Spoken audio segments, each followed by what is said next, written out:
آسان درس قرآن نحمده ونصلي ونسلم على رسوله الكريم اما بعد فاعوذ بالله من الشيطان الرجيم بسم الله الرحمن الرحيم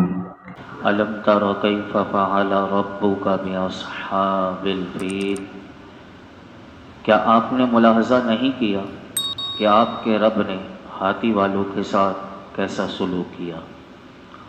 یہ عبرت انگیز واقعہ کس سال میں ظہور پذیر ہوا، اس کے بارے میں متعدد اقوال ہیں، لیکن صحیح قول یہ ہے جو حضرت ابن عباس اور دیگر محققین علماء سے منقول ہے کہ نبی کریم صلی اللہ علیہ وسلم کی ولادت باسعادت سے تقریباً 50 دن پہلے، یعنی حضور کی ولادت ہونے والی تھی اس سے 50 دن پہلے یہ واقعہ رونما ہوا۔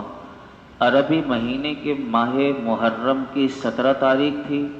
اور 12 ربیع الاول کو سرور دو عالم صلی اللہ تعالی علیہ وسلم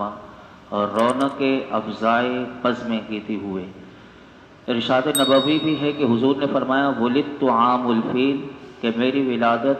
عام الفیل میں ہوئی۔ ابو نعیم یہ لکھتے ہیں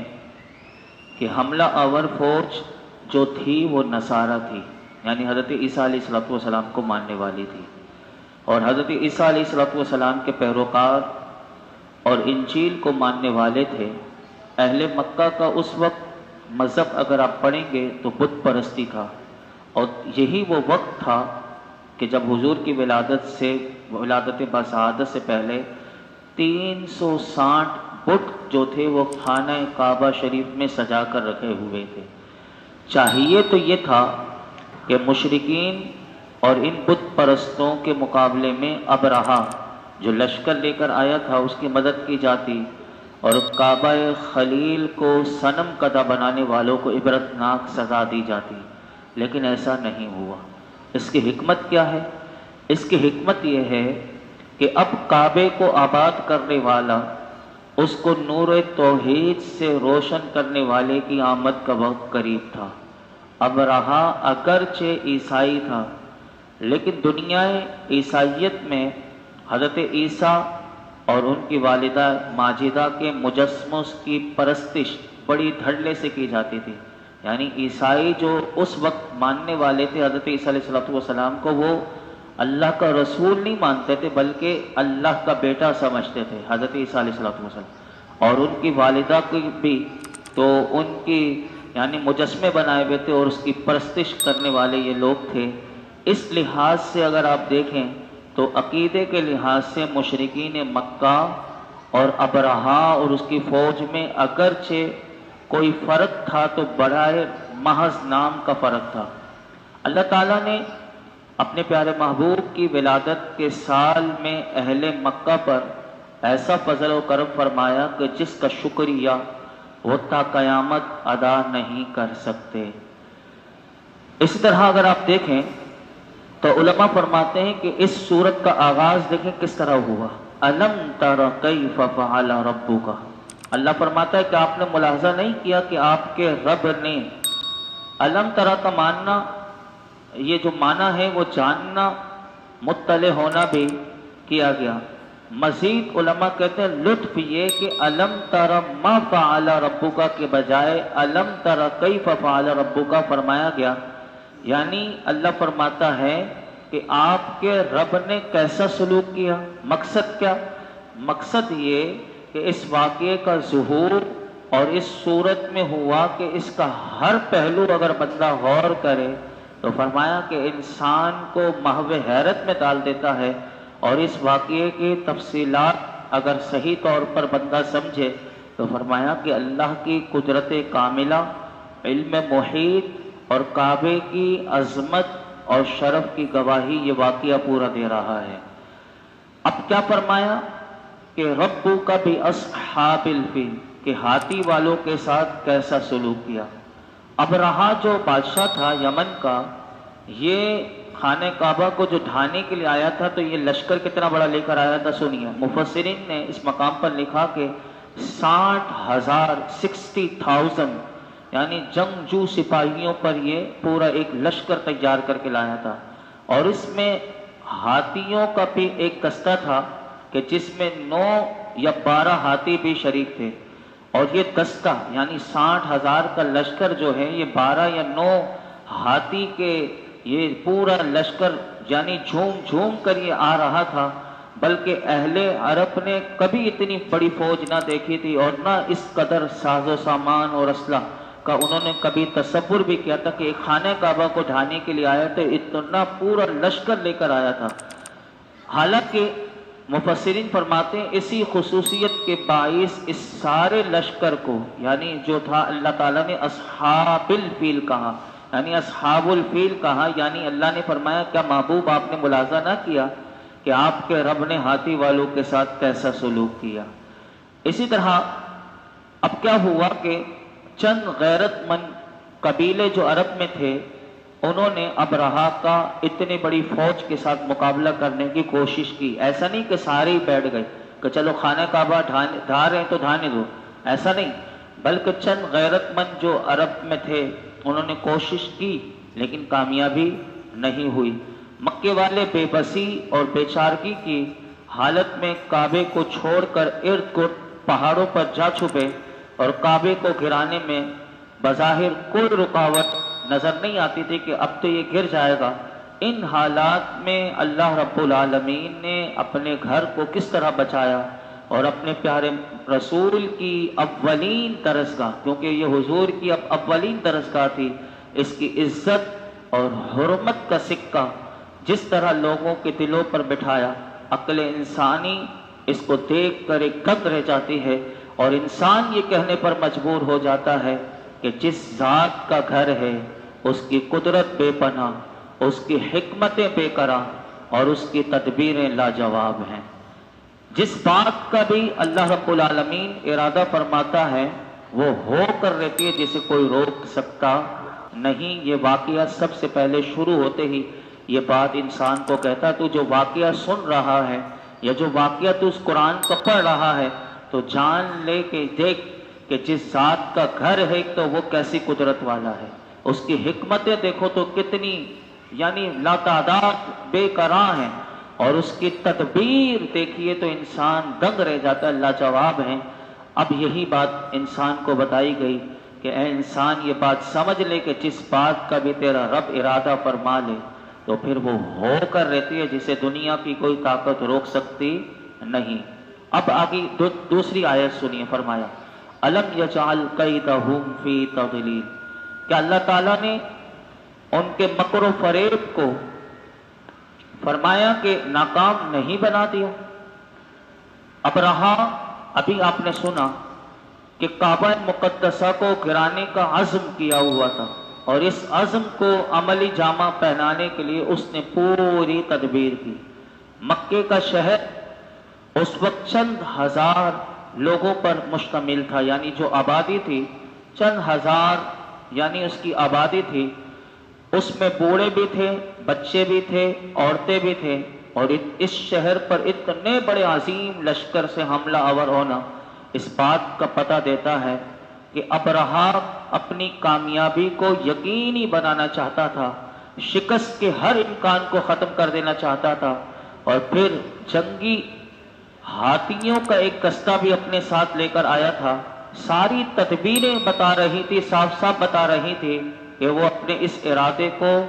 ہر قیمت پر عملی جامہ پہنانا چاہتا ہے۔ اس نے اپنی جنگی منصوبے میں ناکامی کا 1% بھی اسے شک نہیں تھا کہ میں ناکام ہو جاؤں گا، اور اس کے حلیف قبائل جتنے بھی تھے وہ تمام، یہاں تک علماء نے اس بات کو لکھا اس آیت کریمہ کے تحت کہ اگر خانہ کعبہ کے ارد گرد جو آبادی تھی اگر وہ سارے مل جاتے اور حلیف قبائل بھی اگر اپنے جنگجو مردوں کو بھی جمع کر لیتے تو پھر بھی جو ابرہہ لشکر لے کر آیا تھا اس کا عشر عشیر بھی یعنی 1/10واں حصہ بھی نہ ہوتے۔ لیکن ابرہہ نے تو جنگی تدبیر میں کوئی کسر نہ چھوڑی۔ لیکن اللہ کیا فرماتا ہے کہ الم یجعل کیدہم فی تضلیل، کیا اللہ تعالیٰ نے ان کے مکر و فریب کو ناکام نہ بنا دیا؟ یعنی اللہ فرماتا ہے کہ اے محبوب آپ کے پروردگار کی حکمت نے ان کی ساری تدبیروں کو ناکام بنا دیا، اس کی ساری چالوں کو خاک میں ملا دیا۔ یاد رکھیے گا عربی میں تدلیل کسے کہتے ہیں؟ یہ جو لفظ تدلیل آیا، کسی کوشش اور تدبیر کو ناکام بنانے کو عربی میں تدلیل کہتے ہیں، جو یہاں پر لفظ آیا۔ پھر اللہ تعالیٰ تیسری آیت کریمہ میں ارشاد فرماتا ہے وَأَرْسَلَ عَلَيْهِمْ طَيْرًا أَبَابِيلَ، اور وہ یوں کہ بھیج دیے ان پر ہر صنف سے پرندے، ڈاروں کے ڈار۔ یعنی اب اللہ رب العالمین نے ان کے اس حملے کو پسپا کرنے کے لیے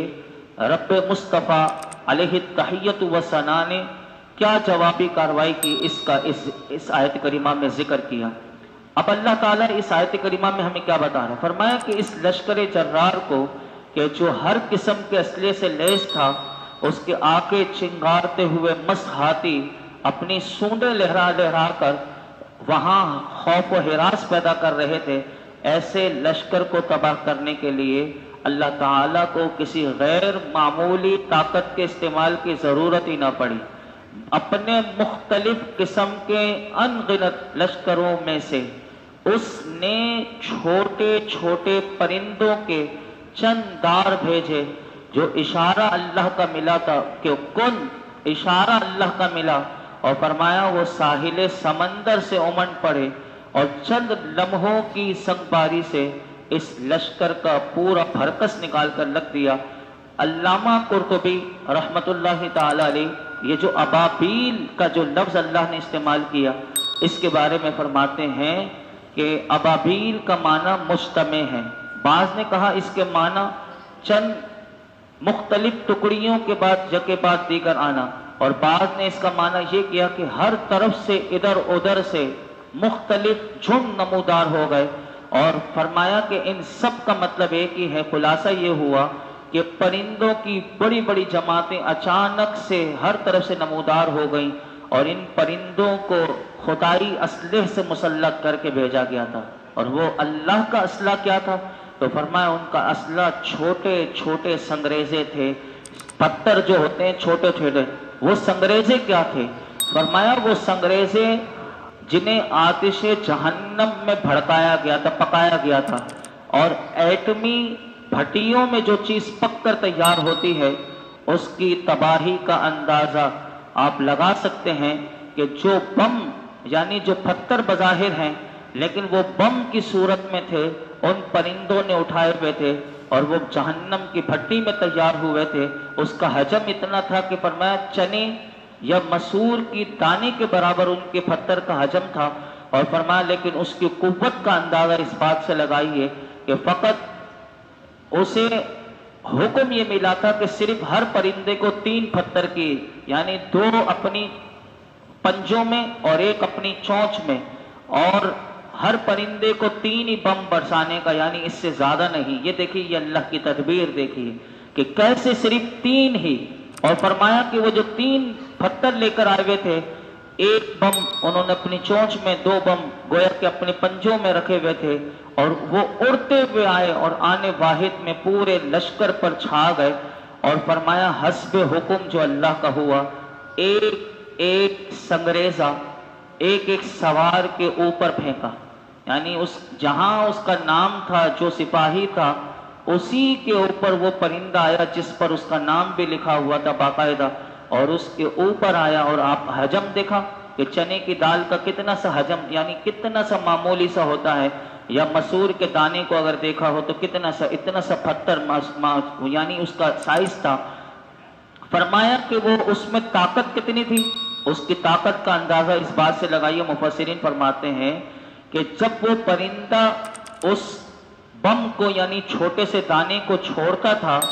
تو جو فوجی تھا جس نے پورا فوجی لباس پہنا ہوا تھا، فولادی خود یعنی لوہے کی زرہ اور اپنا وہ جو کھول سر کے اوپر پہنا ہوا تھا، وہ اس کے سر پر لگتا، اس کو پھاڑتا ہوا، اس کی آہنی زروں کو چیرتا ہوا، اور اس کے موٹے تازے جسم کو چیرتا ہوا، غائل کرتا ہوا، پھر اس کی سواری جس پر وہ بیٹھا ہوا تھا، اس کی سواری کے جانور کو چھلنی کرتا ہوا زمین میں دھنس جاتا، اور نشانہ خطا ہونے کا امکان بھی نہیں تھا. یعنی آپ دیکھیں کس زبردست طریقے سے کہ وہ یہ نہیں کہ پتھر پھینکا تو کہیں اور چلا گیا، جس کے اوپر جانا ہے اسی کے اوپر. یہ دیکھیں یہ اللہ کی طاقت کا اندازہ. آپ اندازہ لگائیں، ابھی بھی ہمارے کراچی میں 2-3 دن پہلے یعنی گزشتہ 2 دن پہلے 11 مرتبہ زلزلے اخبار کے مطابق، یعنی وقفے سے کراچی میں. لیکن یہ اللہ نے ابھی بھی مطلب ہمیں بتایا کہ ہم ابھی بھی رجوع اللہ کریں، توبہ اللہ کریں، یعنی اللہ کی طرف توبہ کریں، اپنے گناہوں کی معافی مانگیں. یعنی 11 مرتبہ زلزلہ آنا کوئی معمولی بات نہیں ہے. یعنی چیخیں جہاں لانڈی اور یہ اس علاقوں میں آیا، وہاں کے لوگوں کی چیخیں نکل گئیں اور راتوں کی نیندیں یعنی حرام ہو گئی کہ اتنا ڈر کہ کہیں ایسا نہ ہو دوبارہ آ جائے اور ہم مر جائیں. تو یہ بندے کو یہ صورتیں بھی اللہ کی طاقت کا بتا رہی ہیں کہ اللہ کی تدبیر سے انسان بے خوف نہ ہو. اب آپ اندازہ لگائیں کہ وہ اس کے جسم پر جب پڑتا ہوا یعنی پورا پھاڑتا ہوا اس کے جانور کو چھلنی کرتا ہوا جب زمین میں دھس جاتا تو اب اس کے جسم میں پھر کیا ہوتا. یعنی جسم کو پھاڑنے کے بعد علماء کہتے ہیں کہ اس کے جسم میں زہریلے اثرات جو ہے وہ سرایت کر جاتا اور فوراً اس کے جسم سے پھوڑی پھنسے نمودار ہونے لگے اور اس سے پیپ اور خون بہنے لگا. درد کی شدت ناقابل برداشت تھی کہ وقت گزرتے گزرتے ان کا گوشت گویا کہ وہ گل کر سڑنے لگا اور جسم سے گرنے لگا. اس ناگہانی سنگباری نے ان کے اوسان خطا کر دیے تھے. وہ جو لہرا کر چل رہے تھے، ایک نظم و ضبط سے فوجی نظم و ضبط سے 60,000 کا جو لشکر چل رہا تھا، اب کسی کو ہوش نہ رہا. چند لمحے پہلے جو فوجی نظم و ضبط بڑے کروفر کے ساتھ مکے کی طرف بڑھ رہا تھا، اب بد نظمی کا شکار تھا. جس کو موقع ملا وہ بھاگنا شروع ہو گیا. لشکر کا بیشتر حصہ تو مفسرین کہتے ہیں وہیں تباہ و برباد ہو گیا، لیکن چند لوگ، اس میں سے ابرہہ بھی تھا اور چند اس کے لوگ یہ بھاگے اور یہ یمن کی طرف دوبارہ اپنے علاقے کی طرف بھاگے اور ابرہہ بھی وہاں پہنچنے میں کامیاب ہو گیا، لیکن بچا نہیں کیونکہ اس کے جسم پر بھی لگے تھے. مفسرین فرماتے ہیں کہ ان کے جسم پھوڑوں سے بھرے ہوئے تھے اور ہر پھوڑے سے پیپ کا دریا ایک روا تھا. بدبو کے مارے انہی کا جسم یعنی دم گھٹ رہا تھا اور آہوں فغاں سے سنا کی وہ جو ان کا علاقہ تھا یمن کا وہ بھی وحشتناک ہو گیا. اب ابرہہ کا بھی مفسرین نے تعارف لکھا کہ وہ اتنا خوبصورت اور اتنا مطلب ہیوی جسم والا نوجوان تھا کہ اب جب تک وہ صنعاء میں یعنی یمن میں پہنچا تو ایک چوزے کی مانند اس کا جسم ہو چکا تھا اور وہ یمن میں پہنچنے کے بعد اس کا گوشت جو ہے وہ آہستہ آہستہ گلتا جا رہا تھا یہاں تک کہ اس کا سینہ گل کر پھٹ گیا اور اس طرح کعبے گرانے کے ارادے سے آنے والے اپنے کیفر کردار کو پہنچ گئے. اب یہ مفسرین یہاں پر ایک سوال کرتے ہیں، وقت میرا مکمل ہو گیا، کہ دارالسلطنت میں صنعاء میں کیوں پہنچایا، یعنی ان کا بھی قصہ وہاں مکے میں کیوں تمام نہ ہوا، یعنی یہ چند لوگ اور ابرہہ کو اپنے ملک تک کیوں پہنچایا گیا. تو اس کی حکمت ایک یہ لکھی علماء نے کہ اہل مکہ والے نہیں بلکہ یمن والے بھی اپنی آنکھوں سے مشاہدہ کر لیں کہ جو لوگ ایسی گستاخی کے مرتکب ہوتے ہیں اللہ کا غضب ان کو کس طرح تباہ و برباد کرتا ہے، تاکہ اللہ تعالیٰ نے ان کو دکھایا. آخر میں 2 آیت کریمہ جو رہ گئی کل انشاءاللہ آپ کے سامنے، اور سورہ قریش کا آغاز ہم کل کریں گے. اللہ رب العالمین ہم سب کو اپنے غضب سے محفوظ فرمائے اور ہر برے کام سے اور ہر بے ادبی سے اللہ ہمیں محفوظ فرمائے. الحمدللہ رب العالمین والصلاة والسلام علی سید الانبیاء والمرسلین وعلی آلہ وصحبہ اجمعین. اللہ پاک جو کچھ سنائے اس میں کوئی غلطی کوتاہی معاف فرما، اپنی بارگاہ میں قبول فرما. رب کریم قرآن حکیم کے ساتھ وابستہ رہنے، اسے سمجھنے، سمجھانے، عمل کرنے، دوسروں تک اس کا پیغام پہنچانے کی توفیق عطا فرما. قرآن حکیم کی برکت سے ہماری بیماریاں، دکھ، تکلیف، پریشانیاں، رزق کی تنگی دور فرما. اے اللہ ہمیں رزق حلال وسیع و آسان سرائے سے عطا فرما. ہمارے گھر والوں میں، اعزہ و اقارب میں، بیوی بچوں میں، مولا کریم گھر والوں میں جو جو بیمار ہیں سب کو شفا عطا فرما. وصلی اللہ تعالی علی خیر خلق محمد وعلی آلہ وصحبہ.